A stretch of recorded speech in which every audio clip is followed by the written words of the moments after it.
жалғастыратын болсақ, мына белгілі тұр ғой, звездочка дейді ғой, жұлдызша. Жұлдызшалар, яғни бір бұраудан бір бұрауға ауысатын жер. До деген жерлердің барлығы мына көне бұрауда орындай береді. Мына оң қолмен шертіп отырып, қалған темасы мына сол қолмен ойнайды. Яғни ля, си, до, ре, до, ми, ре дегендердің барлығы немен орындайды? Сол қолмен орындайды. Сосын дам, дадам, дам, дадам деген оң қолмен орындайды. Бірінші қазір нота бойынша талдап алайық, содан кейін көрсетейін. Потом ля, си, до, ре, до, ми, ре, фа, ми, со, фа, ми, ре, та, рам. Қайтадан шертіп ойнаймыз мынау доның бәрін. Трам, тадам, трам, тадам. Мына түсінікті, иә, мына жағы. Сосын енді мынау жақ бар ғой. Трам, там, там деген, яғни мына жақта орындаймыз. Трам, там. Сосын бұл жерде қатып қалған такты санаудың қажеті жоқ. Орындаушының өзінің ішкі несі бойынша, орындау бойынша. Дам, яғни аққудың бейнесі бойынша өзің ойнай бересің. Бұл импровизациялық күй ғой. Дам деген кезде. Мына жақта си до деген бар, иә?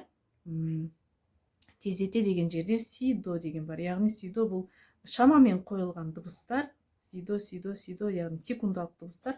Оны біз мына жақта ойнаймыз, яғни. Мына жақта бар ғой, тиектің арғы бөлігіндегі. Мына ең жоғары жағында, ең төмен жағында. Яғни осыны қосу арқылы орындаймыз. Бұл жерде тездетеміз, жылдамдатып, басында жай темптен бастаймыз да, тездетіп.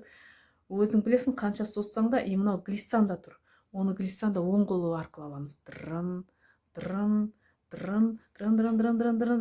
Глиссандалар тұр, мына жерде глиссанда тұр. Сосын ең сонда деп, яғни глиссанданы жоғарыдан, яғни аққудың бейнесі келтіру. Бұл жерде ешқандай шектеу жоқ. Қосасың ба, тактыны азайтасың ба, в общем, аққудың образын нету керек, шығару керек. Енді мисо, сосо, та деген жерде біз мынамен орындап тұрамыз, екпінді күйдің. Та деген кезде, мына жерде мына саусақпен сол қолмен де ойнаса болады. Не болмаса керісінше, мынаны екпін беріп отырып, мынаны оң қолың егер жақсы ойнайтын болса, кейбіреу көбісі оң қолмен ойнайды. Теманы оң қолмен ойнайсың. Мынаны екпін беріп отырасың, мынаны теманы ойнап отырасың, иә? Бұл түсінікті, иә? Арғарта кеттік. Бәрі солай кетеді. Яғни екпінді мынамен беріп отырасың. Деген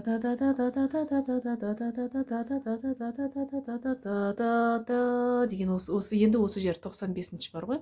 Ре, ми, енді домбырада деген оң қолдың несін біз мына жақпен орындаймыз. Ана жақта керісінше енді теманы сол қол ойнайды. Яғни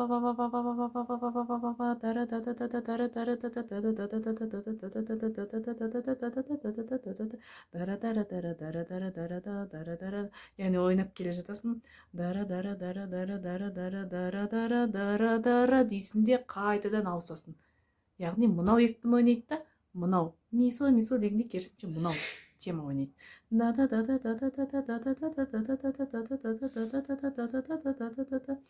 Біз ортасында әртүрлі импровизация жасау үшін, әшекейлеу үшін мынандай нелерді қостық. Енді оны өзің білесің, қосасың ба, қоспайсың ба. Негізі мынау канта ғой, негізгі күйдің скелет десе де болады ғой, енді текстік яғни. Негізі орындаушылар жаңағы өзім ойнаған кезде, кейде концерттерде, нелерде анандай импровизациялық нелерді қосам. Немет жаңағы ойын әдістерін, чтобы әрлендіру үшін, образға нету үшін. Енді осыны қазір шамамен көрсетіп көрейін. Орындауды өзің қарап көресің, сосын өздеріңіз қарап көресіздер. Енді бір варианты ретінде орындап көрейін. Аққуды, иә? Бірнеше түрлі варианттармен орындай береді. Басынан бастап. Тремоло алып отырасың, содан кейін негізгі күй.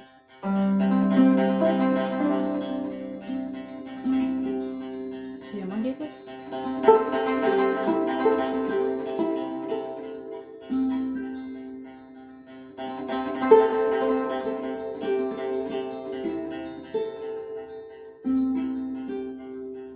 кіріспе, иә.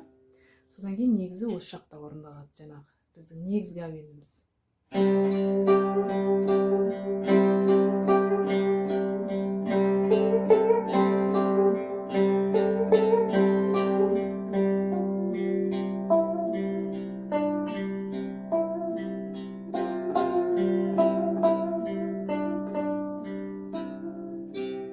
Содан кейін жаңағы шерді ойнайтын әдісіміз.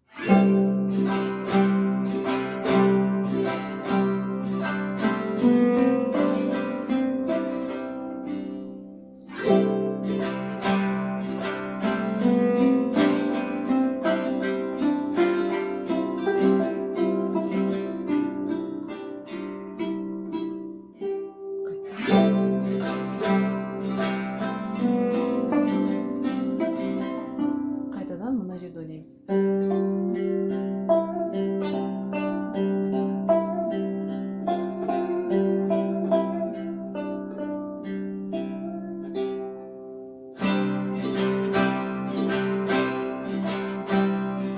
Енді саусақпен іліп ойнау басталады бізде, яғни мына жақпен. Мына жерде көмектесіп отырамыз.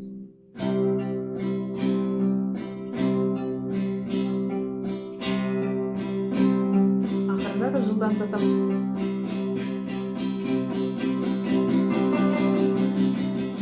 Қандай темпке жеткізесің, оны өзің білесің, иә?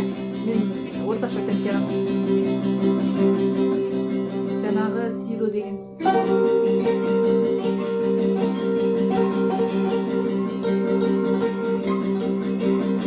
Осы жетесің.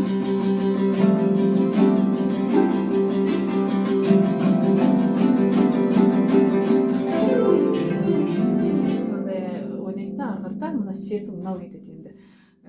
Яғни екпінді сол қолмен беріп отырамыз да, негізгі әуен мынамен.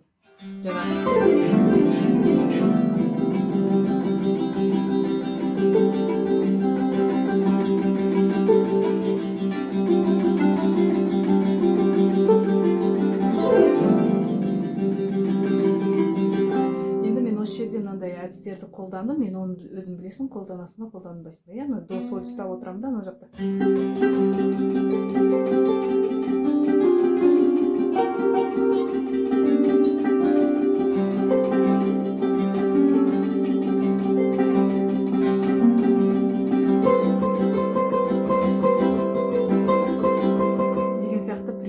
Қостым, яғни көбісі менің вариантыммен ойнайды енді. Сосын мынаның алдындағы ре ми фа дегеннің алдында, иә? Қазір байланыстыра кетейін.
Жалпы енді негізгі кантасы дейді ғой. Осы. Енді әртүрлі түрлендіріп орындай беруге болады. Өте ондай қиыншылық жоқ. Тек сол мына техникаға көңіл бөлу керек, домбыраның техникасы. Домбырашылар болса меніңше жақсы ойнайтын шығар енді. Және мына енді үлгеру керек серпінмен. Сосын ғана леп беріп кішкене күшті бәсеңдетіп, соңында қосу керек, мысалы. Бір ғана орында отыра бермей. Деген кезде.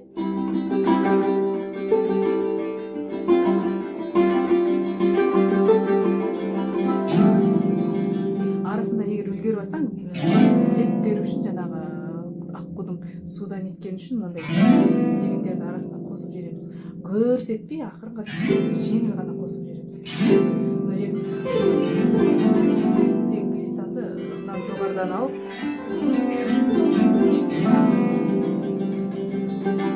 көбүсү гүрс еткизип косот да. Жеңил гана адем косуу керек да. Негизги техника осы. Ондай да енді катты кыйын эмес. Эгер дайындалатын болсоң, тек байланыштыруу керек да. Бир теманын арасында бир тема пауза болмоо керек. Бул жерде приемдарды өзгөртүп отуруу керек да, мисалы. Сол жагынан гана болот. Кыйындау. Техникага дайындалуу керек. Болду. Мында башка кыйынчылык жок. Менимче баары жакшы болуп кетет деп ойлойм.